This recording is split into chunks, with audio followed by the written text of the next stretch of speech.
juste après la mort du Christ, il a été enseveli dans un linceul. Les 4 évangiles en parlent, qu'on appelle le linceul de Turin. Aujourd'hui, on peut conclure que cette image imprimée sur le linceul ne peut s'expliquer autrement que par la résurrection du Christ. Donc, après des décennies d'études scientifiques, sur cet objet qui est maintenant le plus étudié au monde, il y a eu 500 000 heures de sciences de haut niveau pour étudier le linceul, ce qui est unique au monde. Avant 1988, toutes les conclusions de toutes les études scientifiques réalisées dans tous les domaines convergeaient en faveur de l'authenticité du linceul. Et puis en 1988, il y a le test au carbone 14 qui a conclu différemment en disant que c'était un linge du Moyen-Âge. En 1988, la datation au carbone 14 du linceul de Turin va à la fois trancher le débat, en sens où la datation donne plus ou moins 1260, 1380. Et on va arriver un siècle plus tard à une étude au carbone 14 qui va indiquer finalement que tout ça date du Moyen-Âge. Pourquoi, la question c'est pourquoi est-ce que le carbone 14 n'a pas donné la bonne date? Quel est le niveau de signification de la datation au carbone 14? D'après le propre article de Nature. Vous savez quel est le degré de signification? 5%. Des certificateurs normaux n'auraient jamais accepté les résultats. C'est-à-dire que la chaîne d'évidence a été rompue, les laboratoires ont parlé entre eux, il y a 13 raisons déjà qui ont été données de refuser, normalement avec ISO 9000 vous auriez refusé, et le pire c'est qu'ils n'ont pas voulu donner leurs données de base. Donc le carbone 14 est mort, nul n'est nu. En tout cas, ce que l'on peut dire, pour faire très simple, c'est que bien cette datation de 1988 n'est plus pertinente. Elle ne peut plus être considérée comme pertinente.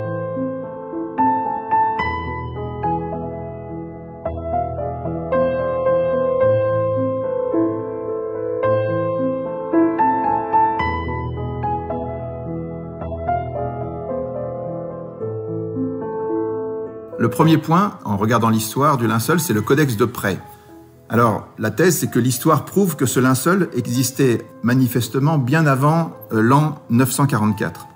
Pourquoi est-ce qu'on parle de l'an 944? Parce qu'on va voir dans l'histoire que c'est le moment où le linceul est arrivé à Constantinople, et à partir de là, il est évoqué très précisément dans un livre qu'on appelle le Codex de Près, qui est le premier texte en hongrois, qui est conservé à la bibliothèque de Budapest. Et ce document a l'avantage d'être historiquement incontestable, c'est-à-dire qu'on peut le dater très précisément entre 1192 et 1195. Et ce texte, on verra pour quelle raison, on ne peut pas nier que l'image qui est reproduite dans ce codex parle du linceul de Turin. Ensuite, l'année clé, l'année étonnante, c'est 544. Qu'est-ce qui se passe en 544? Tout d'un coup, il y a cette nouvelle qui est historique, qu'à Édesse, au nord de la Mésopotamie, une image miraculeuse, non faite de main d'homme, a repoussé les ennemis perses. Alors, qu'est-ce que c'est que ce royaume d'Édesse? En fait, Édesse est le premier royaume qui est devenu chrétien à la fin du IIe siècle. Les chrétiens étaient persécutés dans tous les coins du monde. Il y a un royaume qui devient chrétien, et comme par hasard, c'est assez logique, les reliques les plus importantes de la chrétienté vont trouver refuge en ce lieu.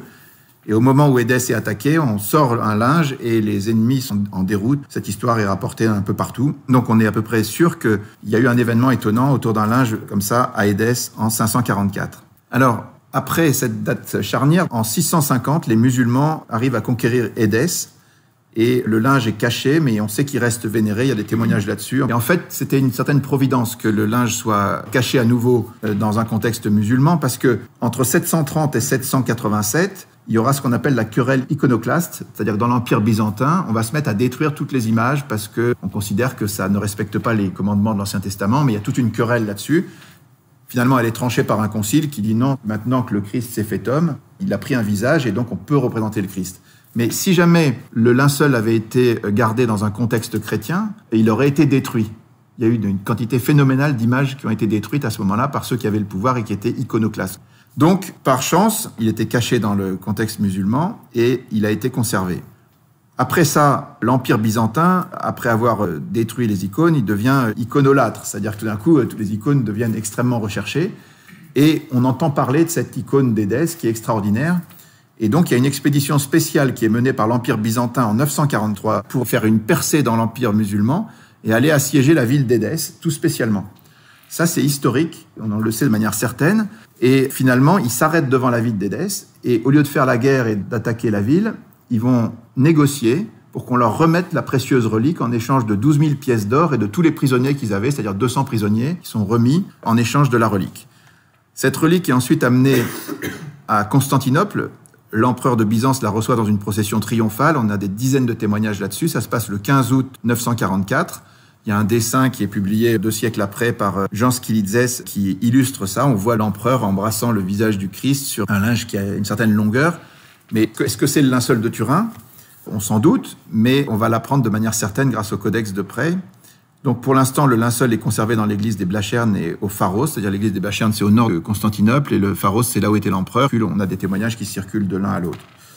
Voilà. Grégoire le référendaire, qui est allé chercher le linceul à Édesse, qui a vérifié que c'était bien cette relique qu'on lui remettait en échange des 200 prisonniers et des pièces d'or, il évoque cette empreinte et il dit qu'elle est embellie par les gouttes de sang jaillies du côté du Christ. Donc on voit bien que c'est pas seulement un visage, il y a aussi le côté.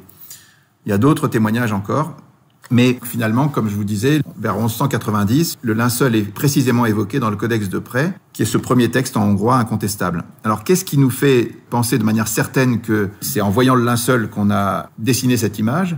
C'est simplement la position du Christ, la position des mains, et surtout le fait qu'on ne voit que 4 doigts du Christ. On ne voit pas le pouce. Et ça, c'est unique dans l'histoire du linceul. Il n'y a aucune image dans le passé qui avait pensé à exprimer un détail comme celui-là.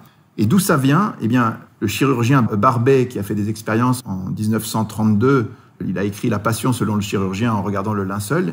Il a constaté que quand on plantait des clous dans l'espace de Desto, non pas dans les paumes des mains comme faisaient toutes les représentations du Christ, mais si vous faites ça sur un corps que vous crucifiez, en fait, le poids du corps va déchirer la main et le corps va tomber. Donc les Romains, qui étaient un peu des experts en crucifixion, puisqu'ils en avaient fait des milliers, ils crucifiaient dans l'espace de Desto, c'est-à-dire au niveau du poignet, et là, le corps tient parfaitement. Simplement, quand vous mettez un clou à cet endroit-là, vous tapez sur un nerf et le pouce se rétracte. Et avec le corps qui est tétanisé, avec la rigidité cadavérique, le pouce va rester dans cette position-là. Et quand le Christ, sur le linceul, met les mains sur le bas-ventre, on ne voit que 4 doigts. Ça, c'est un détail auquel personne ne pouvait penser. C'est un détail qu'on voit sur cette image et qu'on ne voit sur aucune autre image avant le linceul. Donc, on est en présence d'un cas d'école, de quelque chose d'absolument incontestable. Et si vous regardez d'autres détails du Codex de Près, vous voyez qu'à un endroit sur le linge, il y a 4 points qui forment un L. Et en fait, sur le linceul, si vous regardez, vous voyez sur la partie gauche, là-bas, 4 points qui forment un L en haut et en bas. Suite à un incendie, il y a eu des trous qui ont été faits dans le linceul. Donc, ce détail-là, qui est reproduit sur l'image du Codex de Près, ne peut pas non plus être inventé. On est sur des choses absolument incontestables. Voilà, donc on connaît très très bien l'histoire qui s'est passée en France, mais on connaît aussi très très bien toute l'histoire avant. Et on revient sur ce point, le Codex de Près témoigne de manière incontestable qu'il s'agissait bien du linceul, et on peut le retracer donc jusqu'à Édesse. Ça veut dire que ce n'était pas un linge du Moyen-Âge, ça veut dire que la thèse numéro 2, elle est déjà annulée. C'est pas vrai que le linceul venait du Moyen-Âge.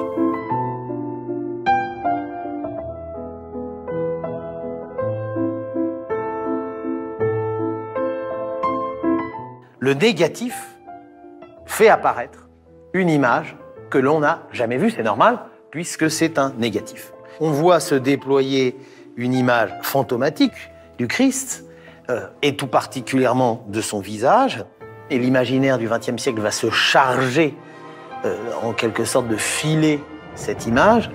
La photographie se multiplie comme pratique sociale, mais aussi comme instrument d'investigation des choses invisibles. Les courants spirites, notamment, rêvent d'une certaine façon que les photographies peuvent révéler des fantômes, révéler des personnes disparues. Deuxième point auquel on va s'attacher, c'est que le linceul est un négatif. Alors, on sait qu'il existe depuis des siècles, et on sait aussi que cette notion de négatif est totalement inconnue avant le 19e siècle. Il n'y a aucune image d'aucune sorte qui représente un négatif avant le 19e siècle. À ce moment-là, il y a un amateur qui s'appelle Segundo Pia qui est autorisé à faire la première photo du linceul. Donc à l'époque, quand on faisait des photos, c'était un peu plus compliqué qu'aujourd'hui. Il fallait faire une plaque photographique, la mettre dans un révélateur dans une chambre noire. Et quand il fait ça, il sort dans sa chambre noire la photo du linceul et il s'aperçoit que c'est un négatif. Alors ça, sur le moment, la surprise a été totale. C'est-à-dire que ce qui est représenté en général en sombre était en clair et ce qui est représenté en clair est en sombre et avec les nuances. Alors, quand Segundo Pia sort cette image, il montre ce visage qui est quand même très frappant et ça fait l'effet d'une bombe. C'est-à-dire, pour la première fois, on voit un visage, mais on se dit, mais qu'est-ce que c'est que cette chose? Est-ce que c'est le visage du Christ? Et on commence par l'accuser de mensonge. On dit, c'est un menteur, il a trafiqué l'image, c'est pas la vraie. Alors comme le linceul était à nouveau caché, puisqu'on le protège de manière extrêmement forte, c'est seulement dans les années 1930 qu'une deuxième photo du linceul sera faite et qu'elle permettra de montrer, avec des huissiers, des experts, lors d'une ostension, démontrera que Pia n'avait pas menti. Le professeur Yves Delage, qui est un agnostique anticlérical, et son assistant Paul Vignon, qui veulent démasquer la supercherie et qui se mettent à analyser les photos de Secondo Pia. Et finalement, après analyse, ils sont complètement retournés. Et ils vont faire une synthèse qui va être présentée à l'Académie des sciences en 1902. Et ils vont conclure en disant « Il n'y a aucun doute, ce linge porte l'empreinte extrêmement réaliste d'un homme qui est mort crucifié selon la manière de l'Antiquité romaine. » Ils font tout un développement et ils concluent en disant « À notre connaissance, il n'y a aucun autre condamné romain à la crucifixion qui ait subi en même temps une flagellation, un couronnement d'épines et un coup de lance, toutes choses qu'on retrouve inscrites dans l'image du linceul. » Alors, suite à ça, il y aura des tas d'études. La plus importante, ça sera l'étude en 1978 du STURP, donc le Shroud of Turin Research Project, des Américains, 32 scientifiques américains, dont 24 viendront à Turin avec 6 tonnes de matériel et qui feront 300 000 heures d'études sur ce linceul, avec tous les moyens techniques possibles. Ces études, on va les regarder un peu de près, mais restons sur ce premier point. Simplement le fait que ce soit une image en négatif, c'est juste impossible que quelqu'un l'ait conçu avant le 19e siècle. Cette idée de négatif n'existait pas. Il n'y a aucun exemple dans le passé. Au Moyen-Âge, la notion était inconcevable pour l'époque. Deuxième point, c'était inutile parce que ça donnait un résultat assez médiocre, flou, disgracieux. Et pourquoi créer un négatif illisible alors que l'image aurait pu être faite directement en positif, comme sur tous les faux linceuls connus au Moyen-Âge. Et puis, troisième point, il y a quantité de détails qui sont à peine perceptibles à l'œil nu. Si vous vous rapprochez du linceul, vous voyez presque rien. Des choses qu'on peut appréhender avec des procédés photographiques très puissants, des procédés modernes. Et ces choses-là existent sur le linceul, il n'y avait aucune raison de les créer alors qu'on ne les voyait pas. On peut s'arrêter sur ce deuxième point. À lui tout seul, il montre que le linceul ne pouvait pas être autre chose qu'authentique. Que dit l'Église sur le linceul de Turin? Les 3 derniers papes sont tous allés se recueillir devant le linceul. Voici les phrases les plus importantes de chacun des papes. Jean-Paul II disait « Le Saint-Suaire est une provocation de l'intelligence. Ce qui compte surtout pour le croyant est que le Saint-Suaire est le miroir de l'Évangile. » L'historien et l'anthropologue des images l'a montré dans son livre « La vraie image » qui montre comment, par quelle passion contemporaine, nous voulons croire aujourd'hui en l'authenticité des images. Lisez-le et vous comprendrez comment le Suaire de Turin peut devenir le miroir de nos mystères contemporains. Alors, en conséquence, dit cette lettre donc au pape François, dans votre face-à-face du 21 juin, comment allez-vous nommer le vrai faux linceul? Comment allez-vous le nommer? Relique ou icône, image, miroir, je dirais signe, enfin le vocabulaire des énarques ne manque pas. C'est une provocation intelligente, nous en reparlerons régulièrement jusqu'à la fin de cette lettre, et maintenant cette provocation a été relevée par la science. Donc, c'est en réponse à la demande du pape Jean-Paul II. La phrase, je la répète, elle est importante, du pape Jean-Paul II, c'était, il avait confié à cette occasion aux hommes de science la tâche de continuer à trouver des réponses appropriées aux problèmes.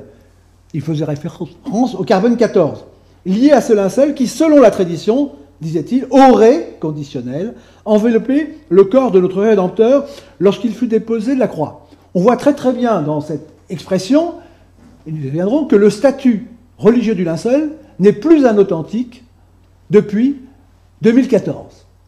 Or, après la confirmation intrinsèque de l'erreur du carbone 14, qui était déjà acquise au Symposium de Paris de 1989, qui a été confirmée au Symposium de 1993, et depuis qui est universellement connu, il n'y reste plus la moindre raison de différer la reconnaissance officielle de l'authenticité du linceul par l'Église.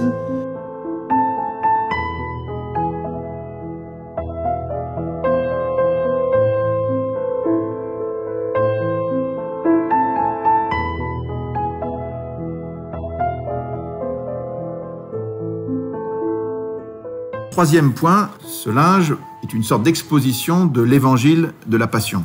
On recense 18 détails inconnus au Moyen-Âge qui rendent l'image inconcevable aussi à cette époque.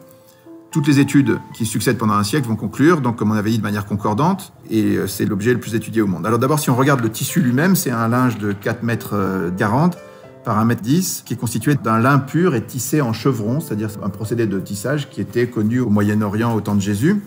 Et le lin pur avec un peu de coton, sans aucune trace de laine, ça correspond aux règles des métiers à tisser juifs. Pourquoi? Parce qu'il y avait 2 textes de la Bible, dans le Lévitique et dans le Deutéronome, qui disaient qu'on ne devait pas porter sur soi un vêtement mêlé de 2 fibres différentes. Donc il fallait bien séparer la laine et le lin. Les métiers à tisser juifs avaient cette particularité, alors que dans tous les autres cas, il y avait toujours des petits bouts qui traînaient, on aurait trouvé un peu de lin ou un peu de coton. Chez les juifs, les choses étaient totalement séparées. Donc dans le linceul, on ne trouve pas de laine. C'est un deuxième point intéressant. Troisième point qui plaide pour l'authenticité, la nudité complète du corps. Jusqu'au Moyen-Âge, même quand on parle du linceul, on le rhabille. Donc que le corps soit entièrement nu, c'était pas du tout dans les mœurs. Il y a des gravures du linceul où on représente le linceul avec habillé pour éviter le nu. Donc ce point-là est intéressant aussi. Quatrième point très frappant, l'homme qui est sur le linceul a été violemment flagellé. On voit 120 traces de coups avec ce qu'on appelle le flagrum romain. Ce sont des petites haltères avec une double bille qui sont caractéristiques des fouets romains. Et si vous regardez bien dans le détail du dos du Christ sur le linceul, à chaque fois vous avez des petits couples comme ça qui correspondent à ces petites haltères avec lesquelles on l'a fouetté. Ça, c'était aussi très très dur à inventer pour des gens qui vivraient au Moyen-Âge. Et on voit bien qu'il a été fouetté par un frappeur à gauche et un frappeur à droite. En double éventail, comme on dit, il était pendu comme ça, comme on le voit sur cette image. Et les 2 frappaient de chaque côté, les coups se sont distribués comme s'il y avait vraiment 2 frappeurs. Donc ça, c'est des choses aussi très difficiles à inventer. 5e point, sur la tête, on voit de multiples traces de saignement causées par des épines qui ont percé le cuir chevelu. Alors, Jean d'Artigues insiste en disant, si on refait le fil de l'histoire, c'est évident. Sur le moment, quand les soldats ont improvisé la couronne d'épines du Christ, ils ont pris le premier buisson à côté, ils sont un peu piqué les mains, mais ils ont fait une sorte de couronne et ils ont cerclé ça avec quelque chose.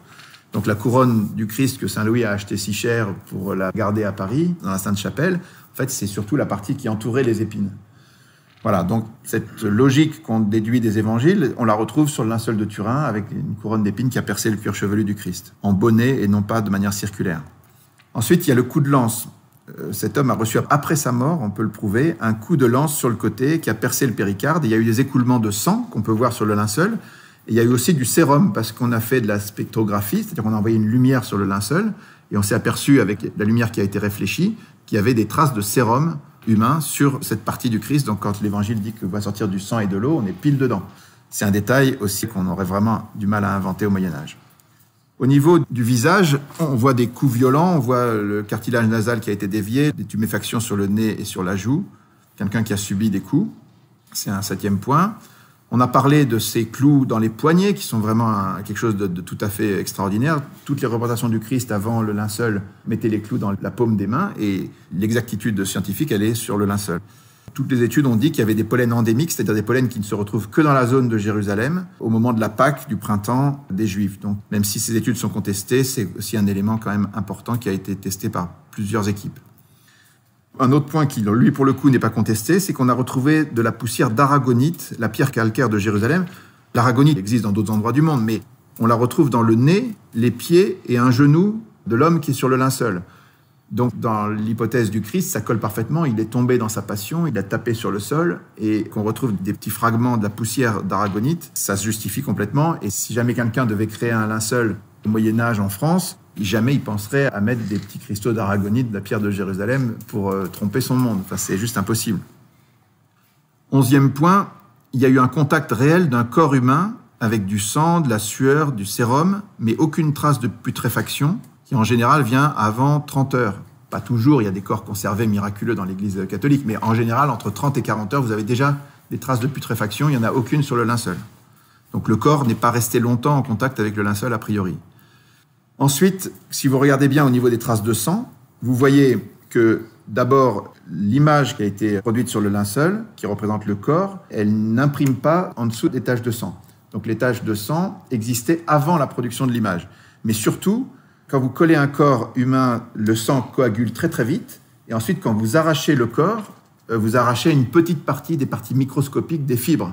C'est obligatoire. Et bien, dans ce cas particulier, c'est comme si le corps s'était désintégré, il n'y a aucune trace d'arrachement des fibrilles. Ça, c'est quelque chose qui a convaincu des tas de gens du fait qu'on parle du corps du Christ qui s'est transformé en corps glorieux. Donc c'est très important de pointer qu'il n'y a pas eu de déchirement des fibres lors de l'arrachement du corps. Et puis le sang qu'on trouve sur le linceul, il est d'un groupe très rare, d'un groupe AB, qui est le même sang qu'on retrouve sur le suaire d'Oviedo et sur la tunique d'Argenteuil. Donc tout ça colle parfaitement.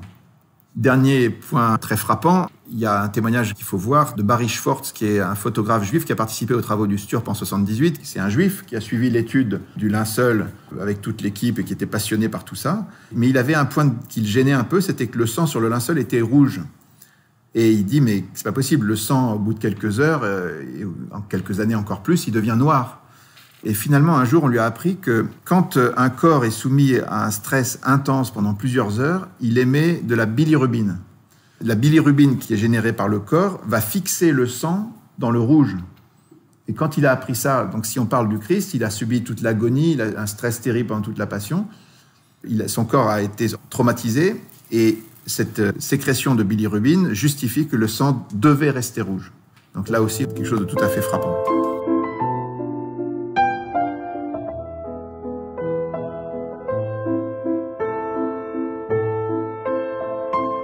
Voilà, tous les détails de la Passion se retrouvent sur le linceul du Christ. Et puis, on arrive à un quatrième point qui est absolument frappant. Essayer de comprendre comment cette image s'est imprimée, par quel rayonnement l'image s'est imprimée sur le linceul. Alors, on peut être sûr que l'image ne s'est pas imprimée par contact, parce que si vous mettez de la peinture sur un visage et que vous imprimez un linge et que vous enlevez ensuite le linge, vous verrez que le visage est déformé. Or, le visage du Christ, c'est un visage qui n'est pas déformé. C'est pas non plus par peinture, c'est une certitude pour plein de raisons. Il y a une absence totale de pigments, il n'y a pas de collagène. Et puis, on peut dire aussi que l'image qui est imprimée sur le linge, elle a été étudiée par les spécialistes. Le linge est très très fin, il fait 0,3 mm. Et la brûlure, enfin c'est pas vraiment une brûlure, on appelle ça une oxydation acide déshydratante. Cette oxydation acide déshydratante, elle ne concerne que les 40 premiers microns de la surface du linge. Il n'y a rien en dessous. Si vous le regardez de l'autre côté, vous voyez strictement rien. Donc, n'importe quelle peinture, n'importe quel colorant, n'importe quel objet qui aurait teinté le linge l'aurait transpercé. Sur 0,3 mm, vous êtes sûr. Là, on n'a absolument pas ça. Et quand on analyse de près de quoi il s'agit, cette sorte de brûlure du lin, elle est très superficielle et elle comporte une information de distance. L'image a des teintes dégradées. Cette dégradation des teintes donne une information de tridimensionnalité. En regardant si c'est plus ou moins dense, les brûlures des fibres, on va pouvoir reconstituer une image en 3D du linceul. Il y a Thierry Castetz qui a fait une image 3D que vous voyez sur la gauche, et puis Soons qui a fait un hologramme qui tourne et qui donne un aspect vivant au visage. Ça, on peut le faire simplement parce qu'il y a des parties plus brûlées que d'autres. Et donc, si on interprète cette brûlure en lui donnant une valeur de distance, on reconstitue le visage du Christ. Ça n'existe nulle part dans aucune image, d'aucune époque, et on est même incapable de le refaire aujourd'hui. Personne ne saurait refaire ce type de brûlure et ce type d'information sur une image aujourd'hui. Alors, la conclusion de tout ça, c'est que l'image a été produite par un rayonnement qui est extrêmement spécial. Si on veut essayer de comprendre quel type de rayonnement ça pouvait être, vous voyez cette image du Christ, le Christ est à l'horizontale, on peut imaginer qu'il est en apesanteur et que vous avez le linceul qui est parfaitement droit au-dessus et en dessous. Et à un moment, il y a un rayon qui va être vertical, c'est-à-dire orthogonal au linceul, qui va imprimer l'image. Parce que, attention, si vous faites un rayonnement, une lumière classique, vous imprimez rien du tout. Parce qu'une lumière classique, ça part dans toutes les directions. Donc, il n'y a pas d'image nette. Il faut que le rayonnement soit unidirectionnel. C'est un truc de fou. Si vous voulez que le corps s'imprime de cette manière-là sur le linceul, il faut que parte du corps un rayonnement d'autant plus puissant que la distance est courte. Vous voyez, le rayonnement qui crée l'effet de tridimensionnalité, mais aussi que ce rayonnement soit parfaitement orthogonal au linceul, qui doit être plat. Si le linceul était flottant un peu n'importe comment et que l'image part dans toutes les directions, vous n'auriez rien du tout. Vous auriez de la bouillie. Essayez d'imaginer la chose. On parle d'un rayonnement unidirectionnel, orthogonal au linceul, imprimé sur un tapis volant. Si vous raisonnez 2 minutes, il n'y a pas d'autre manière de concevoir la production de cette image. 5e et dernier point, la singularité absolue. En fait, cet objet, on a bien vu, il est unique et non reproductible de 1000 manières. Comment expliquer qu'il n'y ait aucun autre objet de ce type, qu'on s'en rapproche en rien? Il n'y a aucune image qui reprend même 2 ou 3 aspects de cette image unique au monde. Alors, le raisonnement est très simple. Si cette image pouvait venir de causes naturelles communes, il y aurait d'autres cas semblables. Le fait que l'image ait été provoquée par la résurrection du Christ est la seule réponse cohérente parce que Si vous avez un événement absolument singulier comme la résurrection du Christ, c'est normal que ça produise un effet absolument singulier comme cette image. Vous avez une singularité qui répond à une autre singularité. Si par contre, vous excluez la résurrection du Christ et vous voulez que ce soit une cause naturelle ou une cause humaine, il n'y a aucune raison qu'il n'y en ait pas eu d'autre. Vous voyez, il y a une bijection entre la singularité du linge et la singularité de l'événement de la résurrection.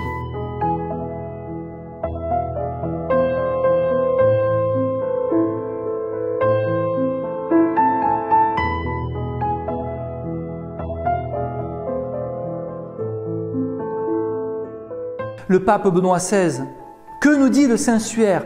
Il parle avec le sang, et le sang est la vie. Le Saint-Suaire est une icône écrite avec le sang d'un homme flagellé, couronné d'épines, crucifié et transpercé au côté droit. Après la datation carbone 14, il avait dit, ne laissant aucune chance au linceul, c'est une icône, ce n'est pas une relique.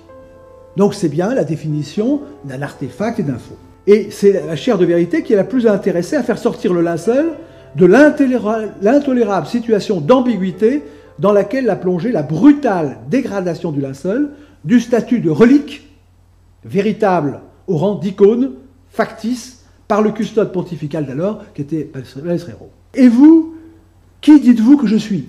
C'est une phrase du Christ. Qui dites-vous que je suis? Et la question qui est posée actuellement au pape François, qui va se rendre lors d'une visite exceptionnelle à Turin le 21 juin, c'est qui va-t-il dire qu'il est? Qui va-t-il dire qu'il est sur ce linceul? Et enfin, le pape François, le Saint-Suaire, est une icône de l'amour de Jésus. C'est magnifique. Le Saint-Suaire est une icône de l'amour de Jésus qui se donne sur la croix pour tous les hommes. Venons-en maintenant à notre conclusion. Le linceul n'est pas une preuve de la mort et de la résurrection du Christ, car une preuve nous obligerait à croire. C'est une preuve par A plus B, la conclusion est obligatoire. Pendant des siècles, les chrétiens ont vénéré le linceul comme une relique, comme l'image du Christ. Une image non faite de main d'homme. Et puis la science est intervenue, la science depuis la photographie et surtout depuis 1978 et avec les études plus récentes que nous venons de découvrir à travers cette petite exposé. Aujourd'hui, grâce à la science, notre génération peut comprendre à quel point le linceul est bien plus qu'une simple relique, qu'une simple image pieuse. À l'époque de la science et de l'image, le linceul devient un signe de la mort et de la résurrection du Christ pour aujourd'hui, pour notre génération, pour les jeunes en particulier. Malgré la datation au carbone 14 de l'époque médiévale, écartant toute possibilité d'authenticité du suaire de Turin, l'engouement autour de ce dernier ne semble pas diminuer. Donc en conclusion, à lui tout seul, ce linceul devrait changer le monde. C'est-à-dire que vous présentez la preuve matérielle, et en gros vous pouvez dire que l'athéisme est faux, et alors l'islam en particulier, parce que l'islam dit que le Christ n'a pas été crucifié. Donc dans l'islam, on dit que Jésus n'a pas été crucifié, donc si cela est Jésus crucifié, ça ne marche pas. Donc la foi chrétienne est vraie, et quand on relit la Passion, on est touché aussi, parce que le Christ nous a aimés au-delà de tout ce qui est imaginable. Donc voilà, si on devait s'en tenir à un raisonnement rationnel, on devrait conclure qu'on doit se convertir. Donc en ce sens, on peut dire que le linceul de Turin est l'alpha et l'oméga de la réponse qui doit être faite à la destruction, à cette guerre de civilisation, à la destruction de la chrétienté.